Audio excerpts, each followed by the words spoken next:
Et konnichiwa les gens, alors aujourd'hui on se retrouve pour parler de Radiant.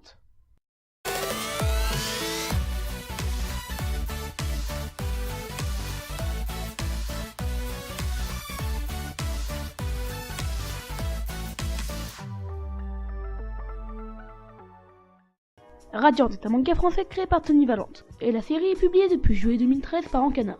Et l'histoire est la suivante. Dans un monde similaire au nôtre, à la même époque, des monstres appelés Némésis tombent du ciel. L'origine de ces monstres reste inconnue, mais une chose est sûre, ils ne sont pas là pour notre bien. 3 petits points. Heureusement, des hommes et des femmes organisent la lutte contre ces Némésis. Ces individus sont désinfectés, rejetés par la société et bien souvent aussi craints que les créatures elles-mêmes. Ils représentent pourtant le seul et unique rempart contre cette menace. Ce sont les sorciers. Donc en gros, c'est ça l'histoire. Alors pour ce manga, il n'y a pas encore de version animée, je m'excuse donc d'avance si cet épisode peut vous sembler un peu léger. Et cela me permettra de parler un petit peu plus en détail de ce manga. Et on va directement commencer par les personnages. Alors tout d'abord il y a Setch, où je n'aurai pas grand chose à dire, tout simplement car c'est un personnage de shonen de base, il est construit à peu près comme les autres, mais ça ne l'empêche pas d'avoir quelque chose qui lui est unique et on sait bien sur sa personnalité que son physique. Setch possède également 3 techniques que je trouve juste super bien pensées. Alors d'une part il y a le Meteor Drop, puis la mandale du titan, et pour finir le Skull Poke. Et ce sont les 3 techniques qu'il utilise actuellement. Ensuite pour ce qui est de ses ambitions, ses rêves, son histoire, etc. Je vous laisse le plaisir de le découvrir en lisant le manga. Alors il y a aussi Mélie qui elle est un personnage que j'apprécie beaucoup. D'une part parce que je la trouve très intéressante au niveau développement du personnage. Et d'autre part parce que je la trouve super kawaii.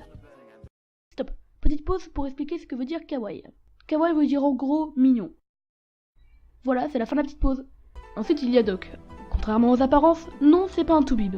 En gros, son métier c'est d'analyser les Némésis une fois tués ou capturés. Et c'est un personnage que je n'apprécie mais alors pas du tout. On va être franc, je déteste ce personnage. D'une part car je n'apprécie mais alors pas du tout sa personnalité, et d'autre part car ce personnage m'ennuie à mourir.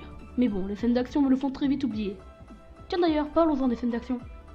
C'est l'un des mangas où je trouve les scènes d'action très bien rythmées. Ce que je veux dire c'est qu'elles s'enchaînent assez bien et on arrive toujours à suivre l'histoire. Contrairement à certains mangas où les scènes d'action sont parfois un peu brouillons et on doit relire une seconde fois la page précédente pour bien comprendre la suivante. Bon, ensuite il y a le Fantasia. Alors le Fantasia, qu'est-ce que c'est? Le Fantasia c'est en gros le pouvoir des personnages. J'y vais franchement sarter que la famille à celui qui crée le Fantasia, parce que le Fantasia peut avoir une utilisation quasi infinie, ce qui le rend de plus en plus intéressant pour l'histoire. Alors avant de passer à la vie générale, je vais dire quelque chose qui me semble important.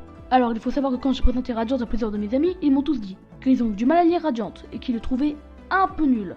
La raison est la suivante. Pendant les 3 quarts du manga, il n'y aura aucune scène d'action.